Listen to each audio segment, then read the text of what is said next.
You're now thinking of taking steroids again, despite all the side effects that you know full well about. How come? Because I want to be as competitive as possible, and I want to see just how far the limitations of my musculature are.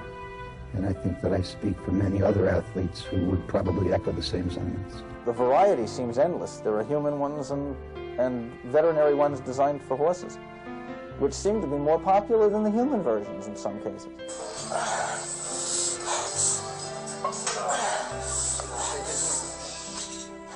Anabolic steroids. If you pump iron, they'll build incredible muscle mass.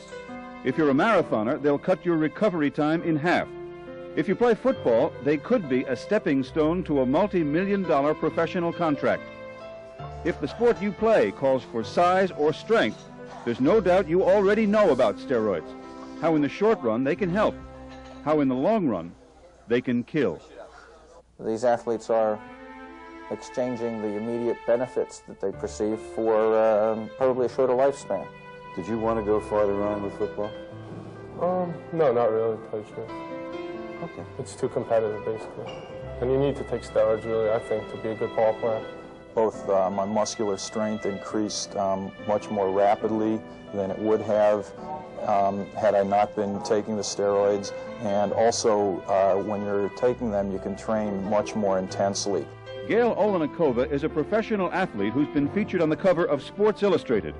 She's the author of a book called Winning Without Steroids, and she travels the country warning of their danger. It's frightening, and parents think that their kids are safe if they're in athletics. They look for coke, they look for crack, they look for pot, they look for alcohol. Yet if the kid's working out in the gym and getting bigger by the moment and having aggressive behavior and so on, they feel that at least my kid's not on drugs. So what are anabolic steroids? Well, first of all, they're drugs, illegal drugs.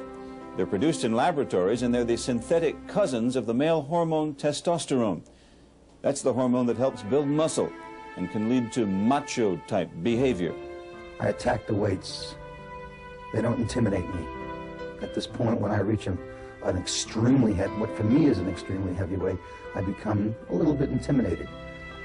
Induced testosterone increases your aggression. You attack a weight. You're not intimidated by the weight. This man is a school teacher, and his sport is powerlifting. He took steroids for 4.5 years, and he's thinking of taking them again. It's seeing how well, it's ego, it's how well you can do, it's how far you can go, it's how much you can lift, how well you can jump. Wouldn't it be better to see how far you can push your body athletically, naturally, without the use of any foreign substances? In terms of health, yes, it would be.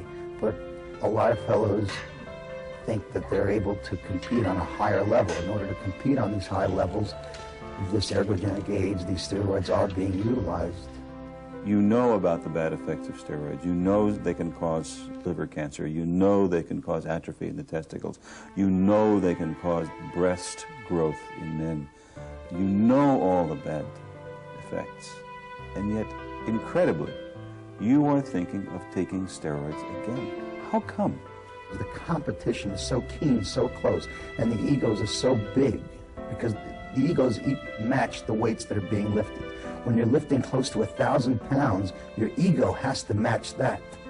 Your confidence level has to match that. There was a saying once that if you told a weight trainer or weight lifter that eating Brillo would increase his or her strength, there wouldn't be a clean pot in the country.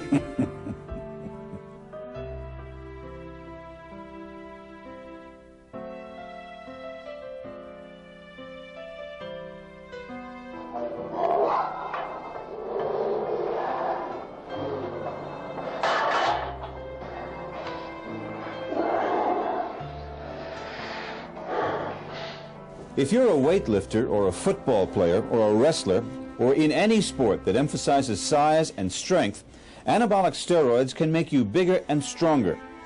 Current medical evidence indicates they can also do the following: cause liver problems, including jaundice and cancer, cause heart problems and high blood pressure, cause nausea, bloating, loss of appetite, vomiting, acne, and body odor. Psychologically, they can lead to severe mood swings, make you more hostile, more aggressive, change your sex drive. If you're a teenager, they can stunt your growth. If you're a male, they can cause breast development, shrink your testicles, and maybe make you sterile. If you're a female, they can give you body and facial hair, deepen your voice, decrease your breast size, foul up your menstrual cycle, and cause breast cancer and sterility. And worse than all that, they can kill. I was really saddened when I thought of all the athletes that I've known who have died from steroids. I started counting them up. I made a list. And they weren't dummies. They were smart. There are 8 that I know that I was very close to. They were handsome, they were young, they were very talented, they had a great sense of humor, they could dance well, they were just wonderful to be around, but they wanted to win at any cost, and they're dead now. Despite the mounting evidence that steroids are extremely dangerous, more and more athletes are taking them at a younger and younger age. Federal officials estimate that the illegal steroid industry now grosses more than $100 million a year. There is even a publication called the Underground Steroid Handbook. It's openly available at gatherings of strength athletes. The information it contains is sophisticated, but far from reliable. This evidently gives very detailed directions for the abuse of what are rather dangerous, potentially dangerous anyway, and controlled prescription substances. Steroids are available the way any illegal drug is available, through a connection, usually somebody in a gym. But occasionally they come from more unlikely sources, athletic coaches, even physicians.